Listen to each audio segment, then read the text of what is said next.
Olá, tudo bem? O filme começa com Christoph falando sobre seu programa de televisão.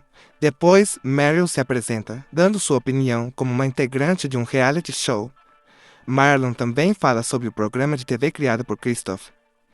Em seguida, o filme começa nos apresentando Truman Burbank, um homem aparentemente comum que leva uma vida tranquila e pacata na ilha de Sea Haven, o lugar onde nasceu e cresceu. Truman é casado com uma enfermeira chamada Meryl e trabalha como vendedor de seguros. Sua rotina é simples. Todos os dias ele cumprimenta os vizinhos, segue para o trabalho e tenta viver da forma mais estável possível. Mas logo percebemos que algo estranho começa a acontecer.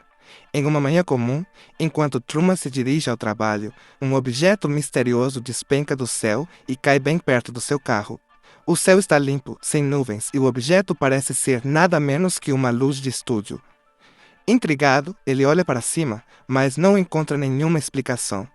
Sem entender o que está acontecendo, decide seguir sua vida normalmente.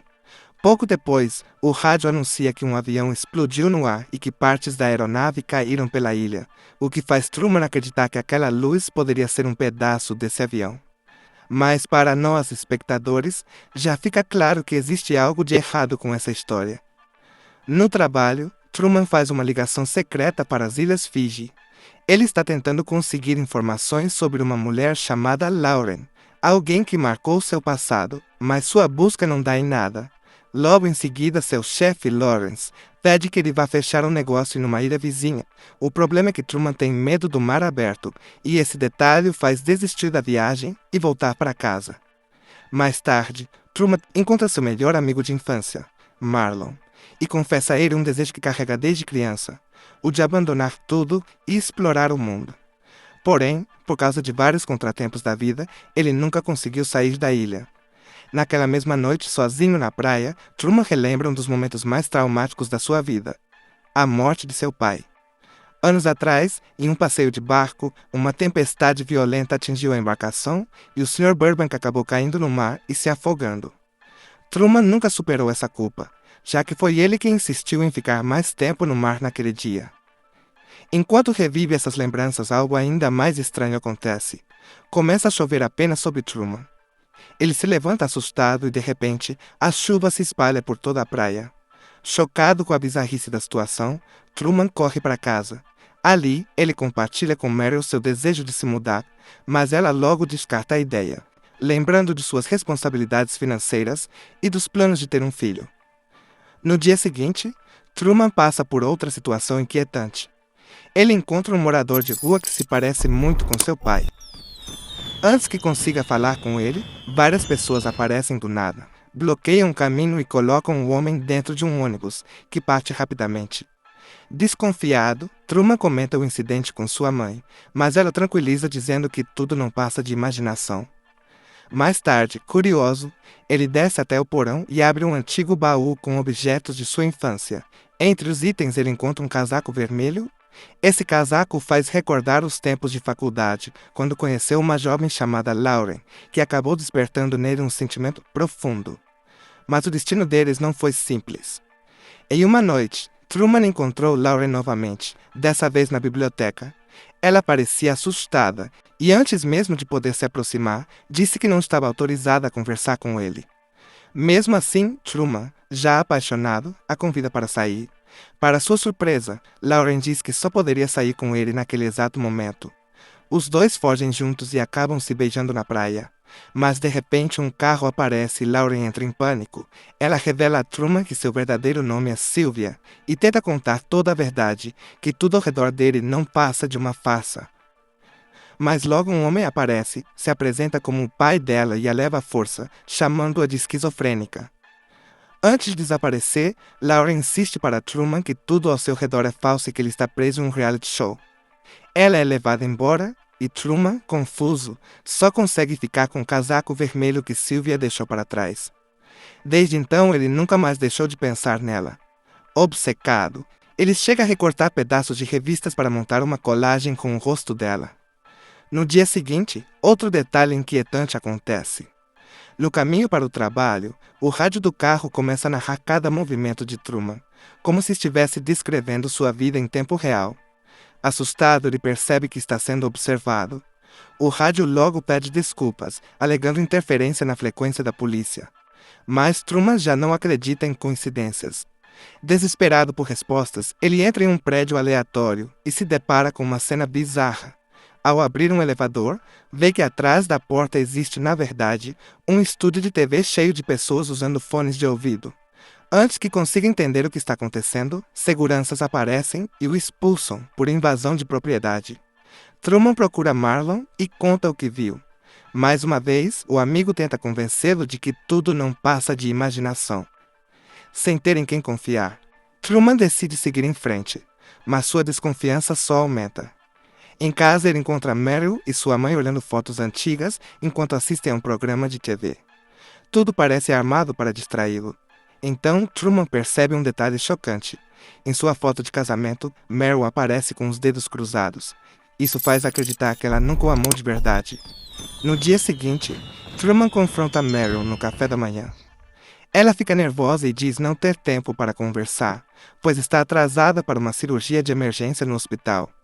Para despistá-lo, conta uma terrível história sobre um elevador que despencou, machucando várias pessoas, e acrescenta que isso poderia ter acontecido com ele, já que a tragédia ocorreu no prédio ao lado de seu trabalho, uma tentativa visível de intimidá-lo. Desconfiado até mesmo de sua esposa, Truman decide segui-la. No hospital, uma mulher o intercepta, dizendo que Meryl está em cirurgia. Então, ele pede que lhe dê um recado, que vai embora para Fiji e só ligará para ela quando chegar lá. Em seguida, Truman dá um jeito de entrar no hospital. Todos tentam impedi-lo. O zelador, os pacientes e até um cadeirante aparece para dificultar sua passagem. Quando finalmente chega à sala da suposta cirurgia, percebe um falso médico e uma paciente claramente saudável. Tudo parecia uma encenação. Logo, um segurança aparece e o tira de lá. Determinado a fugir da ilha, Truman vai até uma agência comprar passagem de avião, pronto para embarcar imediatamente, mas a atendente o faz esperar e em seguida diz que não há voos disponíveis para aquele mês.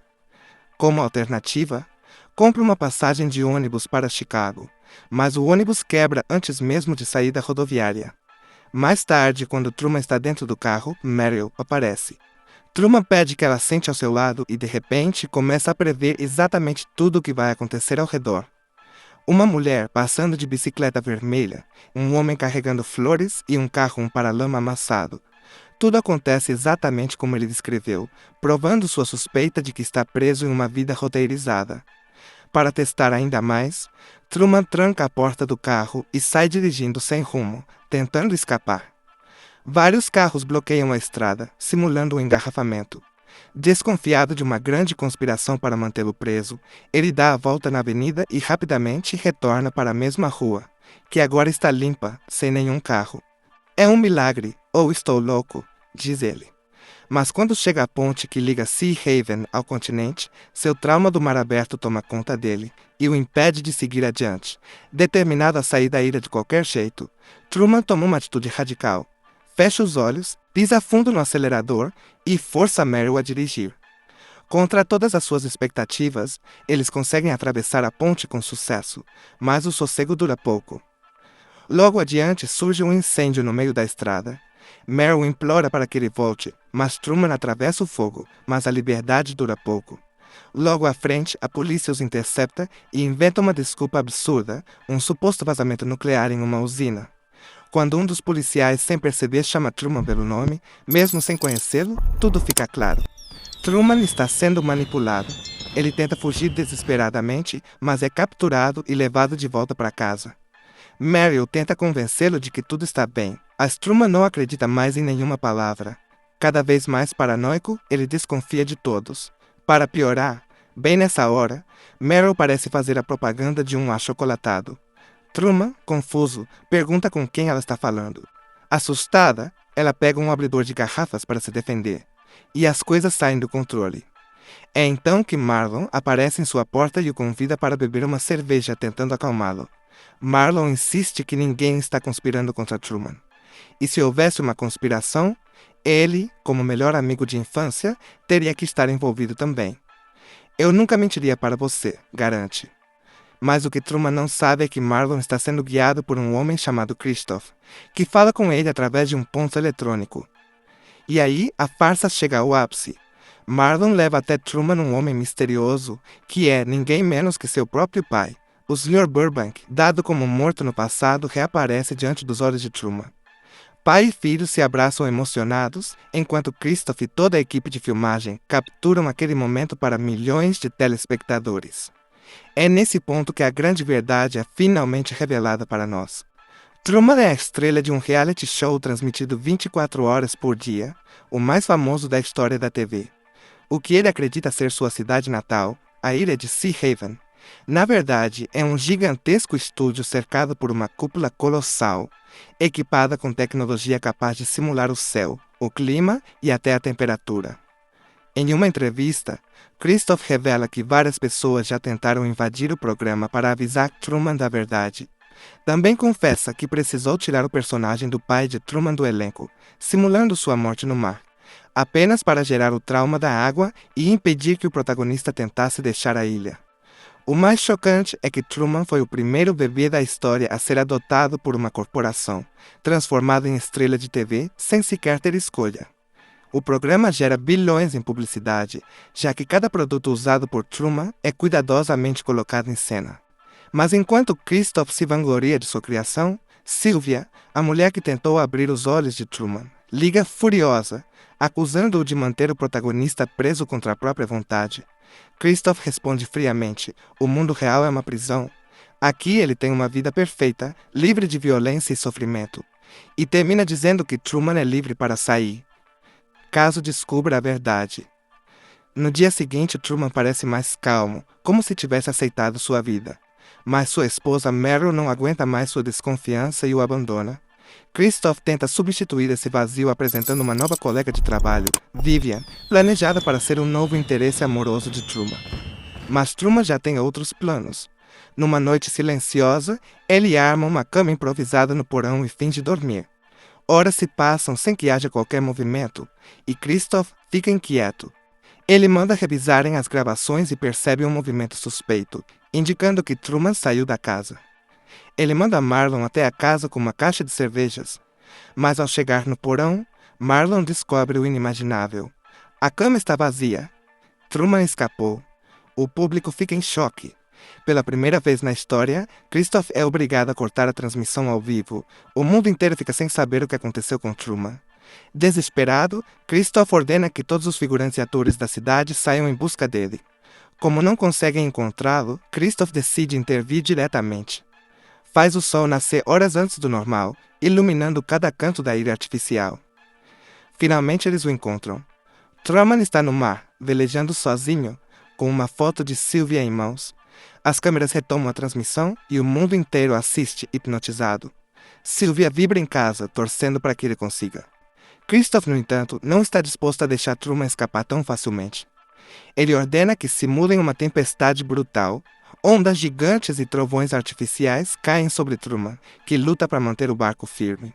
Molhado, exausto, mas determinado, ele grita para o céu: "É só isso que você consegue fazer? Vai ter que me matar."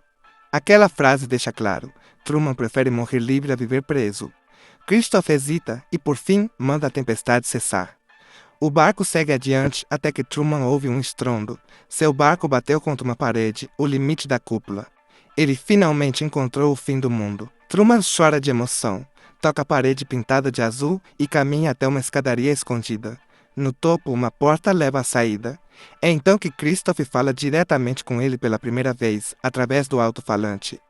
Ele tenta convencê-lo a ficar, dizendo: "Lá fora não há mais verdade do que aqui dentro. Mas no meu mundo, você não tem nada a temer."